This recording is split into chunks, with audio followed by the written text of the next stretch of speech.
بهم. ولا يتكلم أحد بموت رسول الله إلا ضربته. جئتك أؤمن بالله وبرسوله وبما شئت به فقد أعذرت إليكم وأعذرتموني.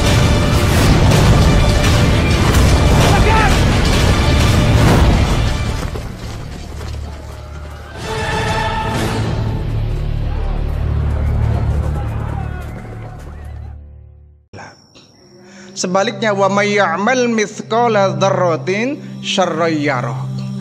Barang siapa seseorang yang berbuat keburukan, kejahatan sekecil apapun juga akan dibalas oleh Allah Subhanahu wa taala.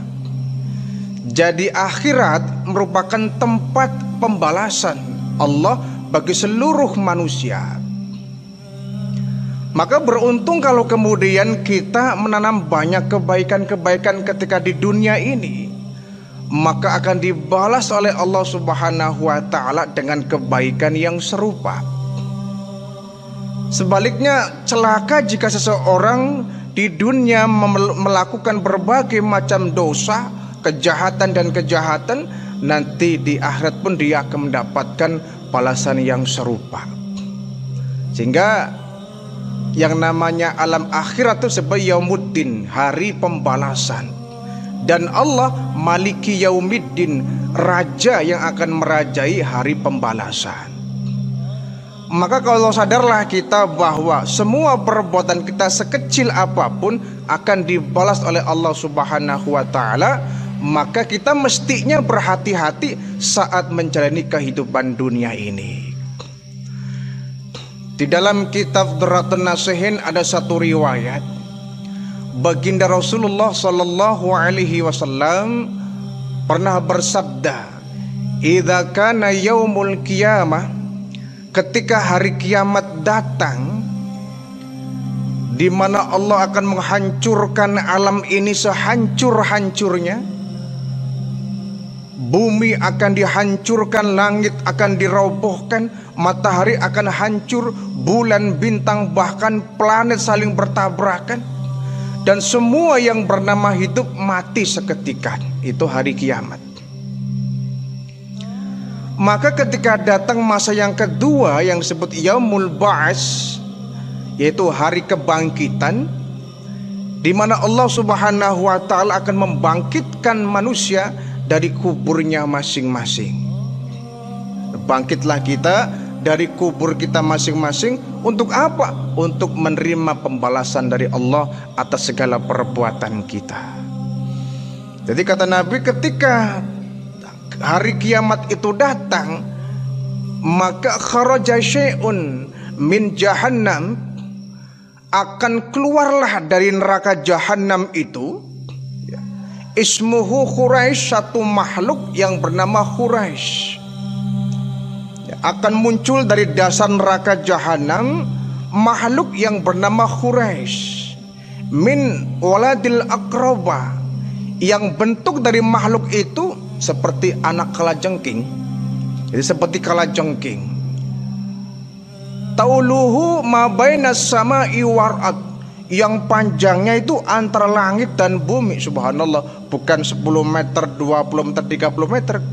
Panjang si makhluk ini dari langit sampai ke bumi. Wah, seberapa puluh ribu kilometer panjangnya. Wa arduhu, dan lebar badan si kalajengking ini, minal maghribi wal masyrik, dari barat sampai ke timur. Wah, luar biasa.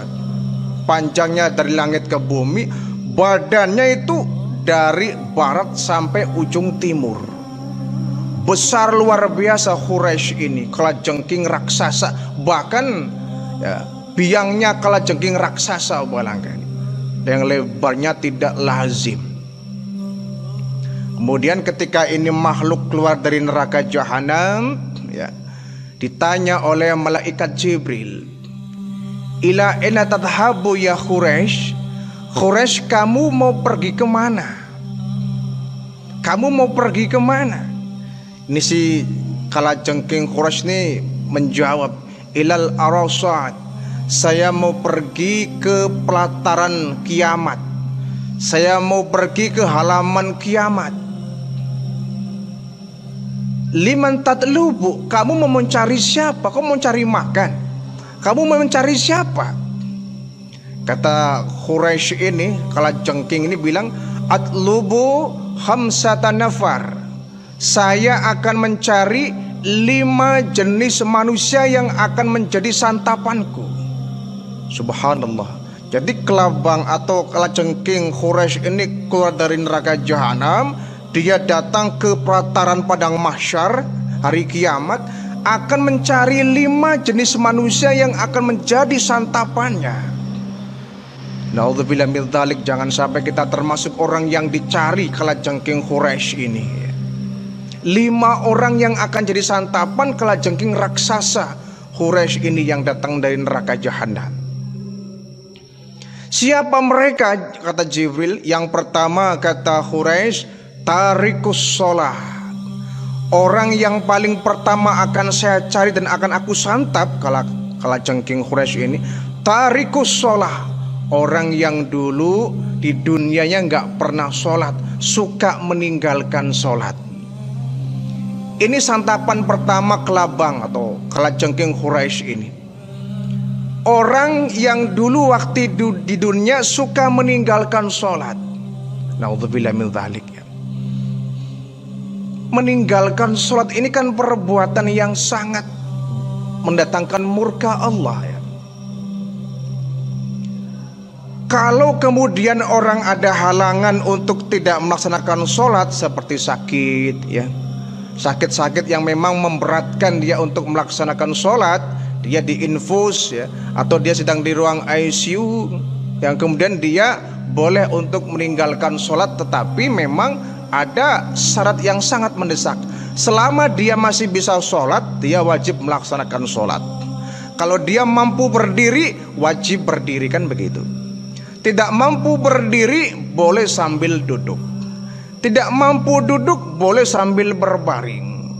Tidak mampu sambil berbaring, boleh dalam hati. Tidak menggunakan hati pun tidak mampu, boleh menggunakan isyarat. Jadi sakit separah apapun, selama dia masih bisa melaksanakan sholat, wajib melaksanakan sholat ya. Walaupun kemudian dia sholatnya ala kadarnya, memang lagi sakit berat ya. Kalau memang dia nggak wudhu misalkan, kemudian dia merasa saya sudah wudhu. Biasanya orang tuh kalau sudah sakit parah mendekati ajal itu kan boro-boro bisa wudhu. Tapi dia bilangnya apa? Saya mau sholat, saya mau sholat. Kemudian dia sholat. Ya insya Allah yang seperti ini Allah tolerir ya, karena memang kondisinya begitu. Masa orang sekarat mau wudhu dulu kan nggak mungkin. Itu yang kondisinya sedang darurat. Apalagi kalau seumpama kita dalam kondisi yang normal, kita meninggalkan sholat, dosa besar itu. Karena Pak, sholat ini membedakan antara orang kafir dengan orang muslim adalah sholatnya. Dan sholat merupakan amal yang paling pertama akan dihisab oleh Allah Subhanahu wa ta'ala. Sehingga pantas orang yang suka meninggalkan sholat, orang yang paling berat hisabnya. Bahkan sebelum dihisab, dia akan dicari oleh yang namanya kalajengking Quraisy ini. Jadi kita yang masih hidup ini, jangan pernah kita menganggap enteng itu sholat. Nanti aja sholatnya, baru juga adzan ya. Adzan sudah, kemudian qomat, baru juga qomat ya, belum memulai sholat. Kalau sudah salam, assalamualaikum, baru juga salam, masih lama waktunya. Ditunda, yang pada akhirnya dia tidak melaksanakan sholat. Ini penyakit ya, ini musibah. Jangan pernah kita berani-berani meninggalkan sholat, terutama yang 5 waktu ini. Karena ini merupakan kewajiban kita. Dan ini induk dari semua ibadah. Induk dari semua ibadah merupakan sholat. Ibadah yang lainnya akan menjadi bagus kalau sholatnya bagus. Ibadah yang lainnya akan rusak kalau sholatnya rusak. Maka barometer dari semua ibadah adalah sholat. Pangkal dari semua ibadah adalah sholat. Induk dari semua ibadah adalah sholat. Jadi sebelum kita memperbaiki ibadah-ibadah yang lainnya, yang pertama kali kita perbaiki adalah sholat kita. Karena ini menjadi taruhan ya, bukan taruhan ya, menjadi penyebab utama dari semua ibadah kita akan menjadi bagus. Percuma kita zakatnya bagus, wakafnya hebat, sodakohnya mantap, tak kemudian dia umroh haji sementara sholatnya buruk ya. Jadi yang perlu pertama kali kita perbaiki adalah sholat kita. Kalau kemudian kita tidak melaksanakan sholat, maka ibadah yang lain tidak akan diterima ya.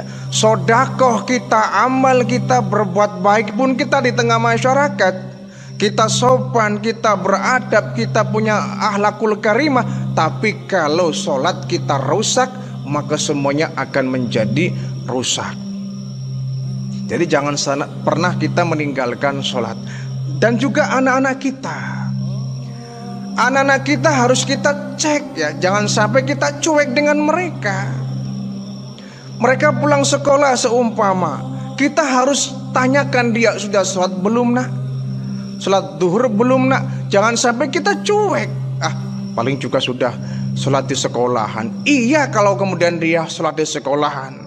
Kalau kemudian di sekolah dia nggak sholat, di rumah pun nggak ditegur, ya mending kalau anaknya inisiatif ya, dia sholat tanpa harus diperintah, itu lebih bagus. Ada anak yang kemudian kalau nggak ditegur oleh orang tuanya, kalau nggak disuruh sama orang tuanya, dia enak-enakan tidak sholat. Dosalah orang tua itu. Kita terkadang anak tidak berangkat les, marah kita. Anak tidak berangkat untuk mengikuti pengayaan, marah kita. Anak tidak ikut program sekolah ini itu, marah kita. Tapi saat anak kita tidak sholat, kita terkadang diam-diam saja, santai-santai saja. Tanyakan mereka, seenggaknya kita ada perhatian terhadap mereka. Mereka kemudian lama-lama akan merasa bahwa sholat adalah kewajiban saya tanpa harus diperintah oleh orang tua. Terutama mohon maaf, anak-anak yang memang sekolahnya di sekolah umum ya. Kalau di sekolah agama, insya Allah dari pihak sekolah juga akan bertanggung jawab ya. Apalagi di pondok-pondok pesantren, kita insya Allah percaya di sana banyak para kiai, banyak para ulama, asatidzah yang mereka selalu membimbing santri-santrinya. Insya Allah lah kita percaya kalau anak kita dititipkan di pesantren, mereka akan dididik dengan sebaik-baiknya, terutama hal ibadah. Tapi yang mengkhawatirkan ini kalau seumpama anak kita sekolah di sekolah negeri, yang di sana pendidikan agama pun hanya 3 jam. 1 minggu hanya dapat pendidikan agama 3 jam. Kira-kira ada kemungkinan enggak anak kita bisa memperoleh pengetahuan agama yang banyak 1 minggu 3 jam? Adakah jaminan mereka jadi anak yang soleh, yang ahli sholat, yang ahli ibadah? Jadi pendidikan agama di sekolah negeri ini sangat kurang, hanya 3 jam. Kita menuntut agar anak kita soleh, agar anak kita ahli ibadah, rajin sholat. Lah bagaimana uang pendidikan agama cuma 3 jam? Terkecuali kalau sekolah tersebut dia mengembangkan ya kegiatan agama di sekolah, taklim ya, ada ekstrakurikuler yang mengarahkan kepada agama, mending itu bisa menunjang ke sana. Tapi namanya ekskul itu kan gak semua anak kemudian ikut, hanya yang berminat saja.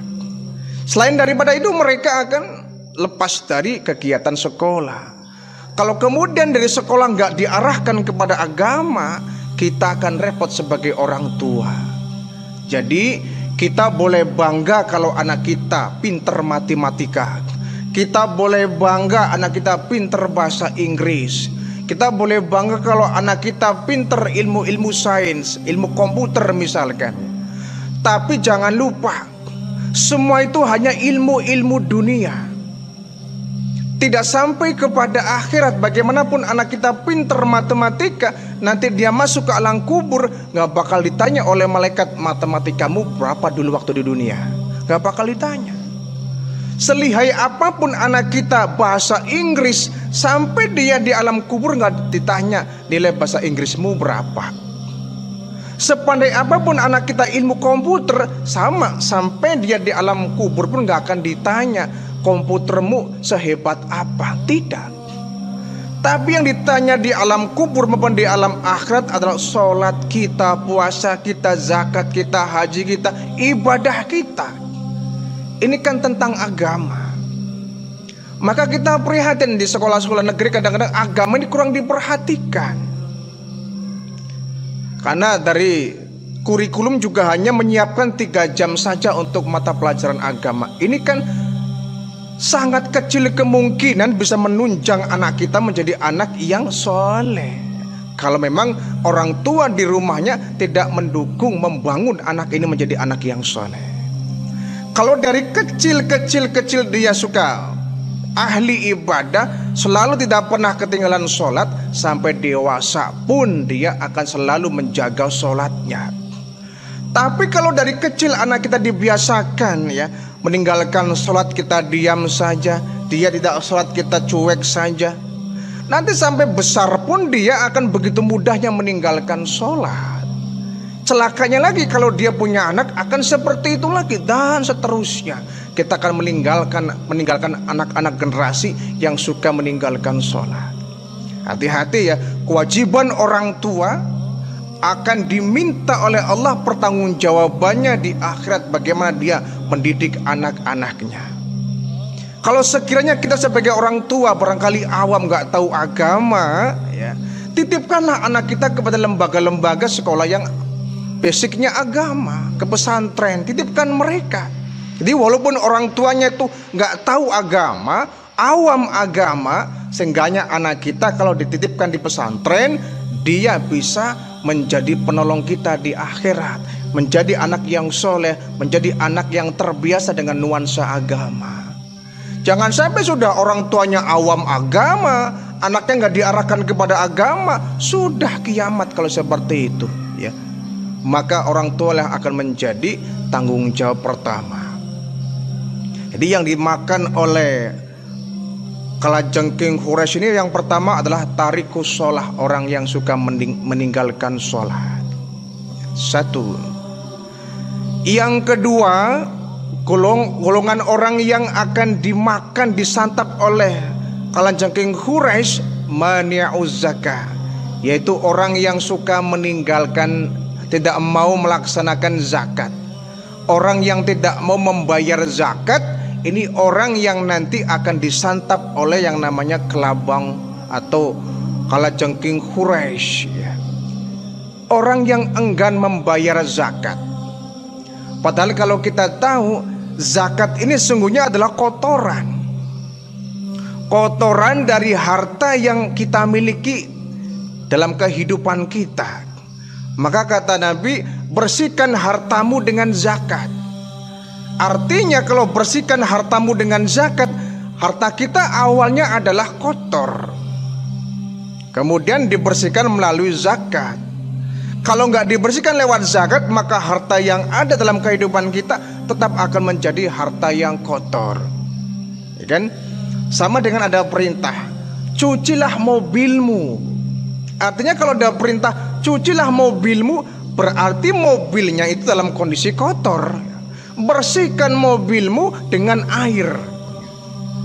Nggak mungkin ada mobil yang bersih kemudian bersihkan mobilmu dengan air. Pasti karena kondisi mobil kita kotor ya. Bersihkan mobilmu dengan air, artinya kondisi mobil kita kotor. Sama dengan harta, bersihkan hartamu dengan zakat, artinya hartamu kotor.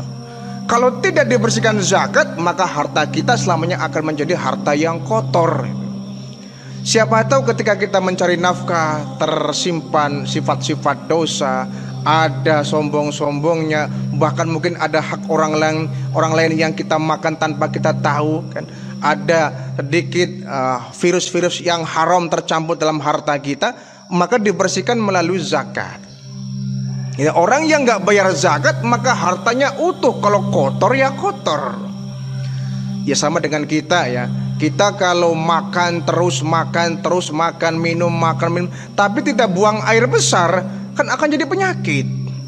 Ya, buanglah air besar itu untuk agar badan kita menjadi sehat.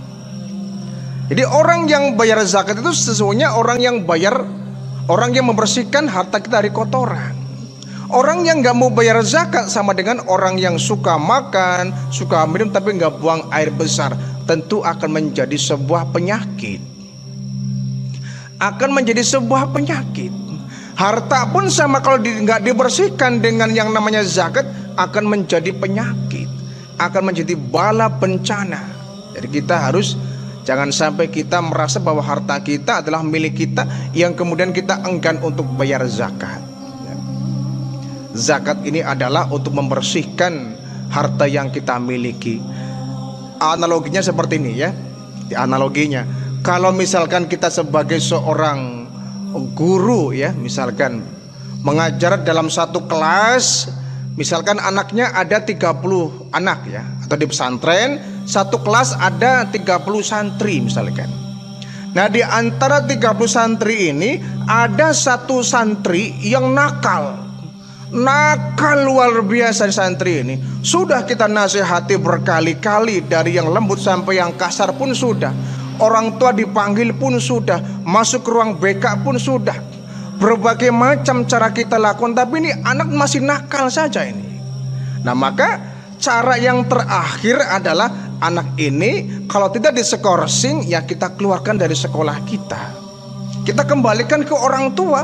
Maaf Bapak Ibu, kami sudah nggak sanggup mendidik anak Bapak Ibu, maka dengan terpaksa anak Bapak Ibu kami keluarkan dari sekolah ini untuk menyelamatkan anak-anak yang lain. Kalau tidak dikeluarkan, maka satu orang ini akan mewarnai anak yang 29 sisa lainnya, yang mestinya baik-baik akan ikut jadi nakal. Kalau anak yang nakal ini nggak kita keluarkan, maka dikeluarkan anak kita untuk menyelamatkan anak-anak yang lain. Itulah zakat barangkali.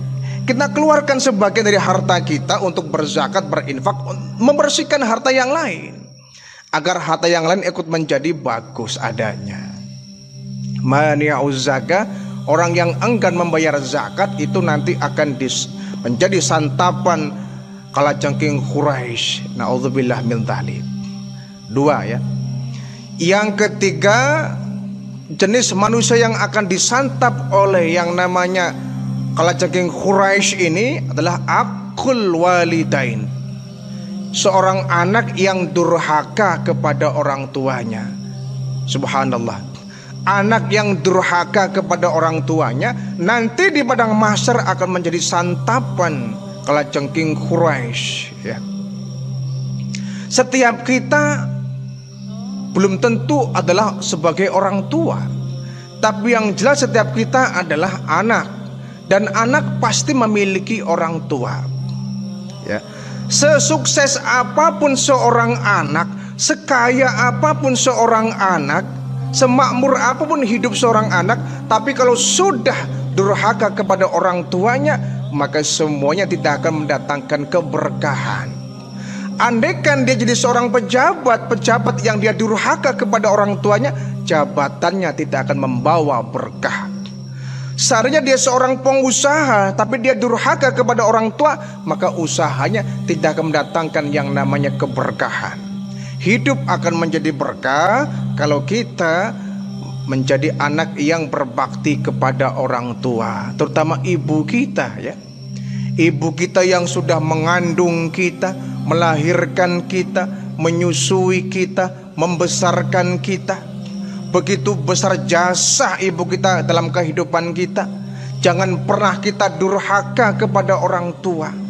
Bicara keras pun tidak boleh, membentak pun tidak boleh, apalagi kalau sudah bermain fisik, kasar, menendang orang tua. La haula wala quwata illa billahil azim. Banyak ya kasus kita dengar di TV, di berita-berita, ada anak yang sampai hati melaporkan kedua orang tuanya di kantor polisi.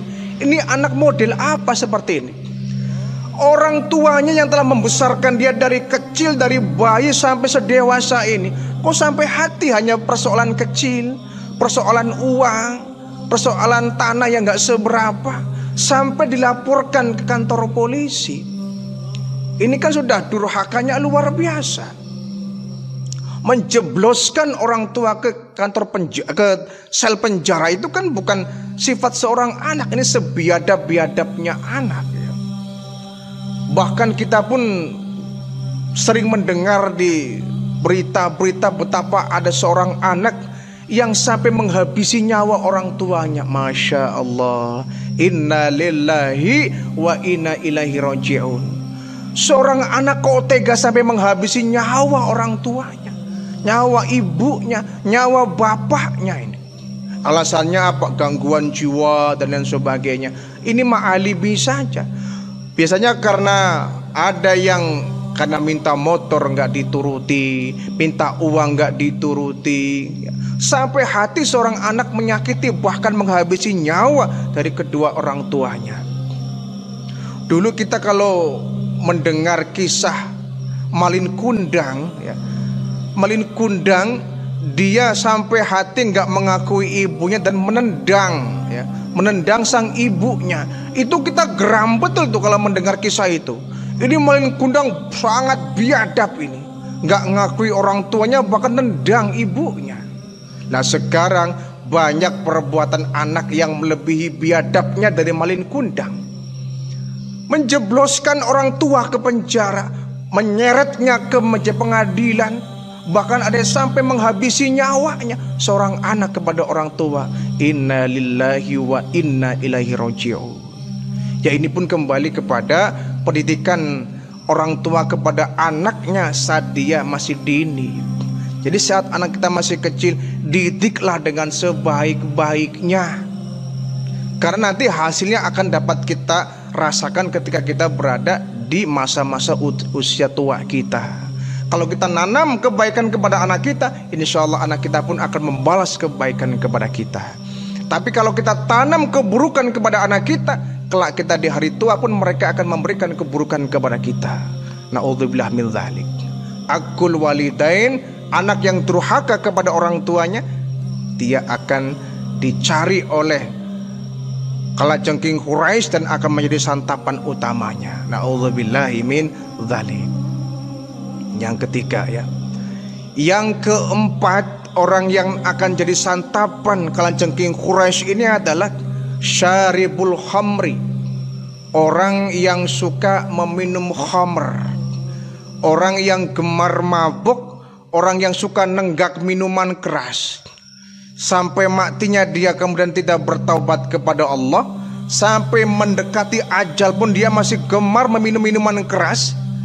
Orang seperti ini akan jadi santapan kalajengking Quraisy. Jadi yang namanya khamr ini dalam kitab Duratun Nasin juga dijelaskan ya.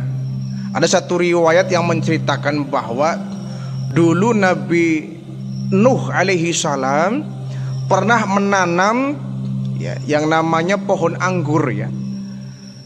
Tanam pohon anggur, tapi sudah sekian lama itu anggur kok nggak ada perkembangan ya, kurus, kering ya, mati tidak, hidup pun tidak, jangankan berbuah, kering itu. Kemudian datanglah iblis yang nyamar jadi orang. Hai Nuh, kau sedang apa? Ini saya sedang mengamati, saya menanam pohon anggur kok sudah sekian lama kurus aja, nggak berbuah.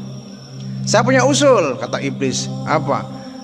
Gini saja, kalau kamu mau saya carikan nih hewan-hewan yang nanti akan saya sembelih, kemudian akan saya kucurkan darahnya di anggur ini. Akan saya sembelih macan, singa, serigala ya, yang nanti darahnya akan saya kucurkan di batang pohon anggur ini. Oh silakan, kata Nabi Nuh. Dicarilah seekor singa, kemudian ada macan, ada serigala, ada anjing, pokoknya binatang-binatang yang buas disembelih, kemudian darahnya dikucurkan pada batang pohon anggur itu. Nah, beberapa hari kemudian anggur ini kemudian subur dan berbuah. Sehingga buahnya ini akan kalau dimakan secara brutal, bahkan dibikin minuman keras, maka orangnya akan seperti binatang yang darahnya dikucurkan di situ. Buasnya akan seperti singa, ganasnya akan seperti macan, ya. Kemudian melolong seperti anjing, dan dia akan suka menerkam seperti serigala. Ini orang yang sudah terkontaminasi dengan minuman keras seperti itu. Buasnya seperti singa, ya, ganasnya seperti macan, ya, galaknya seperti serigala, dan mengaumnya seperti anjing. Itu orang yang mabuk kan seperti itu. Orang kalau sudah terpengaruh minuman keras, yang dia ucapkan tidak sadar, yang dia lakukan tidak dia sadari, yang dia perbuat semuanya di luar kontrol akal yang sehat. Di luar kontrol akal yang sehat. Maka orang bisa membunuh, orang bisa memperkosa, orang bisa memukul orang bisa merusak segala yang ada kalau dalam kondisi mabuk. Makanya mabuk ini meminum minuman keras termasuk perbuatan setan, dan ini menjadi suatu dosa besar. Kenapa dosa besar? Karena dengan minuman keras manusia akan kehilangan akal yang sehat, akan lupa kepada Allah Subhanahu wa taala. Kalau dalam Al-Quran ada peringatan, la taqrabus sholata wa antum sukaro. Jangan pernah kau dekati sholat ketika kau sedang mabuk. Jangan kau dekati sholat dalam kondisi kau sedang mabuk. Ya, bagaimana mungkin orang mabuk bisa melaksanakan sholat dengan baik? Itu bagaimana? Yang dia baca ngaco, yang dia dipikirkan di otak ngaco, yang dia perbuat pun ngaco. Nanti malah gerakan sholat akan ngaco, akan ngacak-ngacak. Bisa jadi habis ruku dia langsung salam, habis salam dia sujud, habis sujud dia berdiri i'tidal. Kan ngaco. Oh, lagi mabuk. Bacanya pun pasti ngawur. Nggak bakal ada orang mabuk kemudian dia sholat bacaannya benar, nggak mungkin. Ya, pasti jangan-jangan dia ketika sholat justru dia bermaksiat kepada Allah. Dia menyebut iblis, dia menyebut setan, dia memuja jin dan lain sebagainya ketika dalam sholatnya sedang mabuk. La taqrabus sholata wa antum sukara. Jangan pernah kau dekati sholat kalau dalam kondisi yang mabuk. Jadi yang masih minuman keras, ya termasuknya narkoba, ya. Narkoba ini ya kategori khamr ini. Cuma bentuknya padat, bentuknya pil, ada yang serbuk, ada yang pil, dan lain sebagainya. Tapi kalau dia memabukkan maka hukumnya adalah khamr. Dan meminum khamr itu, ya, biarpun kalau yang besarnya itu memabukkan, maka sedikitnya pun tetap haram. Ini konsepnya, ya. Kalau yang besarnya menyebabkan orang mabuk, maka sedikitnya pun tetap haram. Jangan dikira kita mabuk, misalkan saya nggak banyak-banyak kok pak, cuma sedikit pak, 2 tetes pak. 2 tetes pun tetap haram. Kenapa? Kalau banyaknya menimbulkan orang mabuk, sedikitnya tetap haram. Sesendok kok pak, nggak banyak, apalagi sesendok. Setetes pun tetap nggak boleh, tetap haram. Apalagi 1 botol ditenggak, la haula wala quwwata billah. Lupalah segala-galanya, lupa anak, lupa istri, lupa kerja, lupa tanggung jawab, apalagi lupa kepada Allah Subhanahu wa taala. Maka syaribul khamr ini termasuk perbuatan besar, dosa besar, ya, karena orang bisa melakukan perbuatan sejahat apapun. Dan yang kelima, orang yang nanti di padang mahsyar akan dicari, akan diburu oleh kalajengking Quraisy ini adalah al-mutakallim fil masjid. Orang yang suka berbicara di masjid, ya. Orang yang suka ngobrol-ngobrol nggak jelas di masjid, ya. Ya kalau dialog Islam barangkali, ya, dialog agama itu ndak apa-apa. Itu namanya ta'lim, kita sedang mencari ilmu. Tapi kalau di masjid sholat tidak, baca Quran tidak, ta'lim tidak, hanya duduk ngobrol saja. Apalagi ngobrolnya tentang masalah bisnis, ini lebih nggak boleh lagi. Kalau ngobrolnya tentang kemaslahatan umat seperti di zaman baginda Nabi, ya, beliau sering mengadakan rapat-rapat di masjid, itu boleh. Kenapa? Ada tujuan yang baik di belakang itu, ada kemaslahatan untuk umat. Tapi kalau di masjid hanya ngobrol-ngobrol ngalor ngidul istilahnya ya, kesana kemarin nggak jelas, ngobrolin politik, ngobrolin bisnis, ini tidak baik. Bukan masjid tempatnya. Kalau masjid tempat-tempat kebaikan, tempat untuk beribadah, untuk sholat, untuk baca Quran, majelis taklim, menimba ilmu, mendengar tausiah, mendengar ceramah-ceramah, menggali ilmu agama, itu masjid. Tapi kalau sudah berdebat politik, apalagi untuk kampanye, ini sudah pelanggaran berat ini ya. Bukan hanya dilarang oleh KPU, bahkan dilarang oleh agama. Masjid sarana ibadah, bukan sebagai wahana untuk mencari massa, mencari dukungan dia berkampanye. Walaupun embel-embelnya dia bagi-bagi sembako, bagi-bagi Quran, bagi-bagi kue, bagi-bagi sarung mukena, itu mah hanya lipstik saja. Tapi kalau tujuannya mencari dukungan, mencari suara, berkampanye namanya di masjid itu, tentu tidak boleh. Masjid bukan tempat berkampanye, tapi masjid adalah tempat untuk mencari ridha Allah dengan melaksanakan ibadah-ibadah yang diwajibkan maupun yang disunahkan. Boleh kita berbincang-bincang di masjid selama perbincangan kita tentang kebaikan, ya, tentang kemaslahatan umat, merapatkan tentang kebersihan, rapat menjaga keamanan, merapatkan tentang kita menjaga kerukunan, itu boleh di masjid. Tapi kalau sudah larinya kepada urusan duniawi, ya, membahas masalah bisnis, promosi produk, ini nggak boleh. Ya. Promosi produk di masjid jelas tidak boleh. Jangankan promosi produk, kita berdagang apapun ya, transaksi di masjid itu tidak boleh. Transaksi di masjid itu tidak boleh. Misalkan kita ya membeli barang, sudah dibeli, sudah dibawa ke rumah, ini barangnya, tinggal bayarnya yang belum. Nah kemudian kita janjian bayarnya di masjid, kita ketemuan di masjid, itu tidak boleh. Tidak boleh masjid dipakai untuk transaksi jual beli, itu tidak boleh.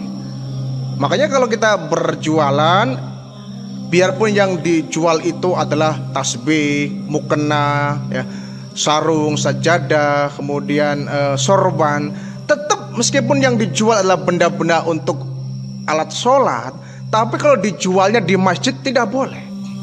Maka kalau jualan harus di luar areal masjid, jangan sampai ada di dalam areal masjid ya, ruangan masjid apalagi, itu tidak boleh. Jangankan itu ya, kita mengumumkan barang yang hilang pun di masjid oleh Nabi dilarang. Mengumumkan barang yang hilang, misalkan ya, ada jamaah yang melapor kepada pengurus masjid, Pak punten, iya saya kehilangan HP Pak di masjid, iya barangkali ada yang nemu, tolong umumkan di masjid. Ini tidak boleh. Pengumuman telah hilang sebuah handphone merek ini, warnanya ini, mohon dikembalikan kepada kami. Jadi masjid dipakai untuk pengumuman tentang kehilangan benda pun tidak boleh. Malah kata Nabi, doakan supaya barang itu cepat hilang dan tidak akan ketemu lagi. Kecuali begini, pengumuman telah ditemukan sebuah benda, misalkan ya, diumumkan kepada jamaah, ditemukan sebuah kunci, barang siapa yang merasa kuncinya hilang bisa menghubungi kami, itu boleh, bendanya sudah ada. Untuk dikembalikan cuma kita nggak tahu dikembalikan kepada siapa, maka diumumkan boleh. Tapi kalau mengumumkan benda yang hilang, barang yang hilang di masjid itu tidak boleh. Tidak boleh. Kecuali di luar masjid itu boleh. Tapi kalau di masjid tidak boleh kita ada duniawi, harta-harta yang kita laporkan, yang kita umumkan di dalam masjid. Apalagi kita bertransaksi jual beli di masjid, itu tidak boleh. Jual beli ya ada tempatnya, pasar ya, bukan masjid. Masjid tempat ibadah. Maka bagi para sales ya, ketika Anda ingin mempromosikan produk, itu tidak boleh di masjid. Walaupun yang dipromosikan itu misalkan vacuum cleaner untuk pembersih karpet masjid ya, tetap tidak boleh memperdagangkan suatu produk di masjid, itu tidak boleh. Di masjid adalah sarana untuk